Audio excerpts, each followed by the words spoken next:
بسم اللہ الرحمن الرحیم۔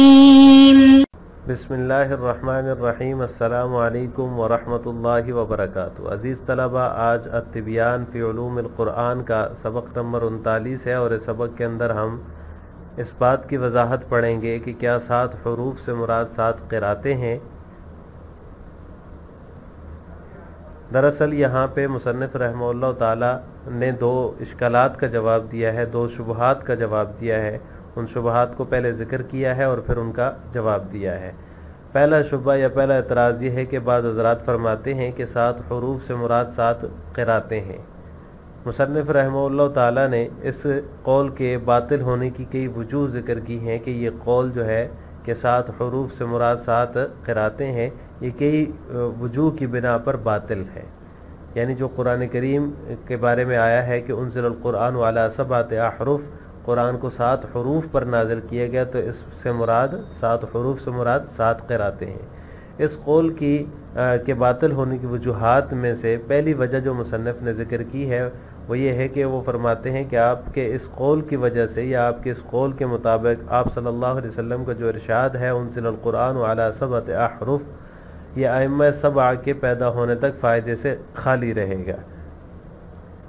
اس وجہ سے یہ باطل ہے، کیونکہ قراء 7 کے پیدا ہونے سے پہلے آپ صلی اللہ علیہ وسلم، صحابہ اور تابعین نے قرآن کو 7 حروف پر پڑھا ہے۔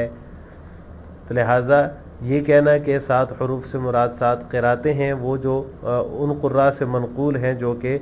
مشہور امام ہیں، ائمہ قرات ہیں، ان سے مشہور جو قراتیں منقول ہیں وہ مراد ہیں، تو یہ صحیح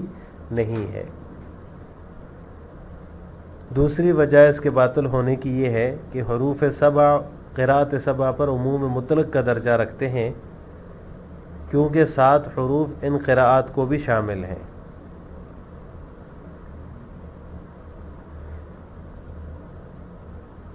جنہیں آپ صلی اللہ علیہ وسلم نے پڑھا، ان کو بھی جو قراء 7 تک پہنچی یا ان تک پہنچنے سے پہلے ہی منسوخ ہو گئیں، تمام قراءات کو یہ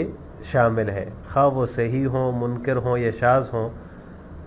لہٰذا جب تک یہ 7 حروف قراءات 7 سے عام ہوں گے تب تک انہیں بعینی ہی 7 قراتیں نہیں کہا جا سکتا۔ تو لہٰذا یہ کہنا کہ 7 حروف سے مراد 7 قراتیں ہیں یہ باطل ہے، صحیح نہیں ہے۔ تیسری دلیل اور تیسری جو باطل ہونے کی وجہ ہے وہ یہ مصنف نے ذکر کی ہے کہ عقلی اعتبار سے بھی آپ کی یہ بات محال ہے کہ 7 حروف سے مراد 7 قراتیں ہیں، کیونکہ آپ صلی اللہ علیہ وسلم اپنے صحابہ پر تلاوت قرآن کو ان قراء کی قرات کے ساتھ ضروری قرار دے جو ابھی تک پیدا نہیں ہوئے، یہ محال ہے۔ یہ بات عقل میں آنے والی نہیں ہے کہ آپ صلی اللہ علیہ وسلم نے صحابہ کے اوپر وہ قرات ضروری قرار دی، وہ فرض قرار دی، اس قرات میں قرآن کو پڑھنا صحابہ پر ضروری قرار دیا جو قرات ان ائمہ کی ہے جو ابھی تک پیدا ہی نہیں ہوئے۔ تو لہٰذا یہ کہنا کہ 7 حروف سے مراد 7 قراتیں ہیں یہ بالکل باطل خیال ہے۔ اس قول کو کہ بطلان کی جو ہے وہ مصنف رحمہ اللہ تعالی نے 3 وجوہات ذکر کی ہیں۔ بعض الشبہات الواردة على الموضوع والرد عليها۔ الشبهة الأولى يقولون إن المراد بالأحرف 7 هي القراءات 7 المنقولة عن الأئمة 7 المعروفين عند القراء۔ الرد عليهم قولكم هذا باطل من وجوه، إن قول الرسول صلى الله عليه وسلم إن هذا القرآن أنزل على 7 أحرف يكون عاريا من الفائدة على قولكم حتى يولد الأئمة 7، مع أن قولكم غير صحيح، لأن الرسول صلى الله عليه وسلم قرأ بها وصحابته والتابعون قبل ميلاد القراء۔ قال المحقق ابن الجزري فلو كان الحديث منصرفا إلى قراءات القراء 7 المشهورين أو 7 غيرهم من القراء الذين ولدوا بعد التابعين لأدى ذلك إلى أن يكون الخبر عاريا عن الفائدة إلى أن يولد هؤلاء 7 فتؤخذ عنهم القراءة،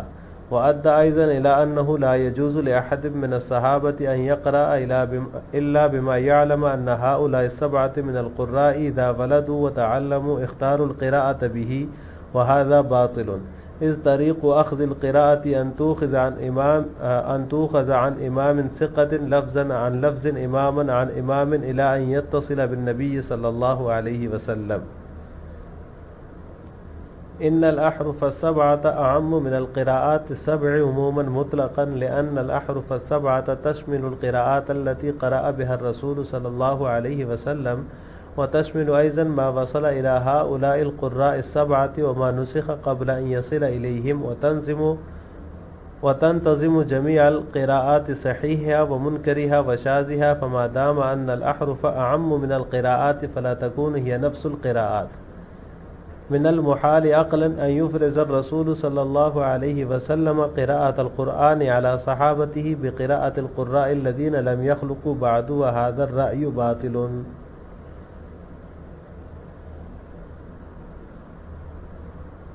زیر بحث موضوع پر ہونے والے بعض شبہات، بعض اعتراضات اور ان کا جواب۔ پہلا اعتراض یہ ہے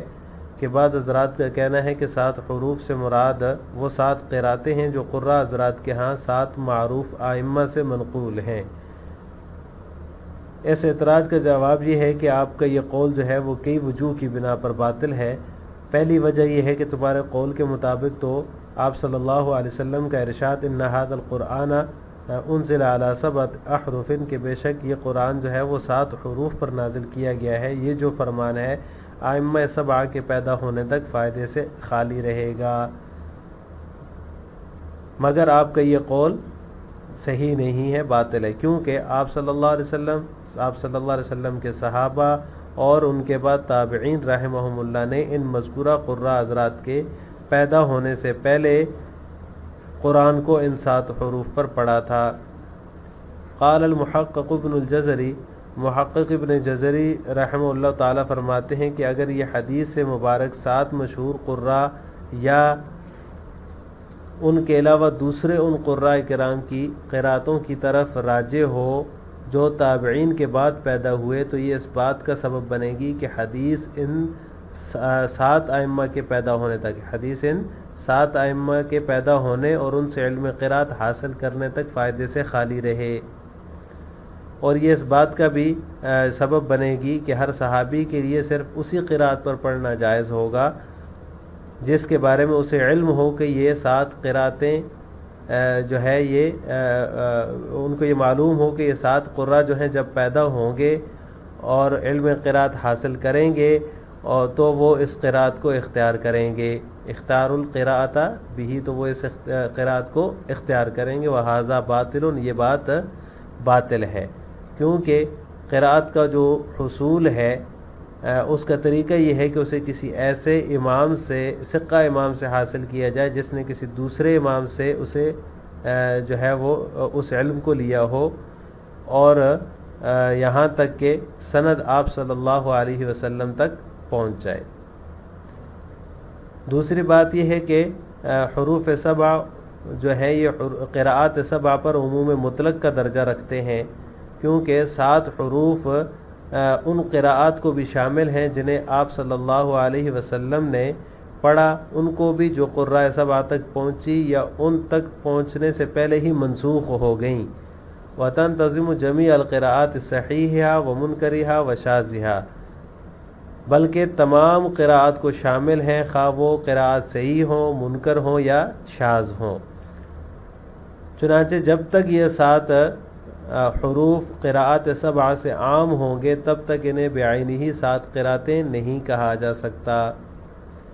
اور تیسری اور آخری بات یہ ہے کہ یہ بات عقلاً بھی محال ہے کہ آپ صلی اللہ علیہ وسلم اپنے صحابہ پر تلاوت قرآن کو ان قراء کی قرات کے ساتھ ضروری قرار دیں، فرض قرار دیں کہ جو ابھی تک پیدا ہی نہیں ہوئے۔ وَهَذَا الرَّأْيُ بَاطِلٌ، یہ رائے بالکل باطل ہے۔ لہٰذا آج کے سبق کا خلاصہ یہ ہوا کہ ہم نے مصنف رحمہ اللہ تعالیٰ نے 2 شبہات جو ذکر کیے ہیں ان میں سے پہلے شبہ کا جو ہے وہ ہم نے تفصیل پڑھی ہے۔ پہلا شبہ یہ تھا کہ 7 حروف سے مراد 7 قراتیں ہیں، انزل القرآن علی 7 احرف کے اندر جو 7 حروف کا بیان ہے اس سے مراد 7 قراتیں ہیں۔ اس کے بطلان کی 3 وجوہات مصنف رحمہ اللہ تعالیٰ نے ذکر کی کہ آپ صلی اللہ علیہ وسلم کا فرمان جو ہے وہ فائدے سے خالی رہے گا، انزل القرآن علی 7 احرف، جب تک ائمہ 7 پیدا نہیں ہوتے ان کے پیدا ہونے تک،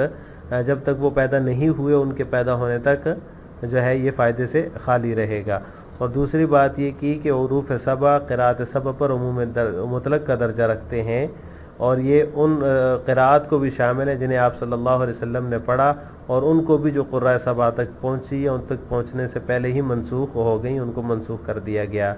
اور تیسری وجہ یہ ذکر کی کہ یہ عقلاً بھی محال ہے کہ آپ صلی اللہ علیہ وسلم اپنے صحابہ کو ان قراء کی قراءت کے ساتھ قرآن پڑھنا ضروری قرار دیں جو قراء جو ہے وہ ابھی تک پیدا ہی نہیں ہوئے۔ تو جو پیدا نہیں ہوئے تو ان کی قراءت کیا ہوگی یہ تو پتہ نہیں ہے اس وقت، تو یہ جو ہے وہ عقلاً بھی بات محال ہے کہ آپ صلی اللہ علیہ وسلم نے ایسے قراء کی قراءت کے ساتھ ان کو پڑھنے کا حکم دیا یا فرض قرار دیا جو ابھی تک پیدا ہی نہیں ہوئے، تو یہ عقلاً بھی یہ بات محال ہے۔ السلام علیکم ورحمۃ اللہ وبرکاتہ۔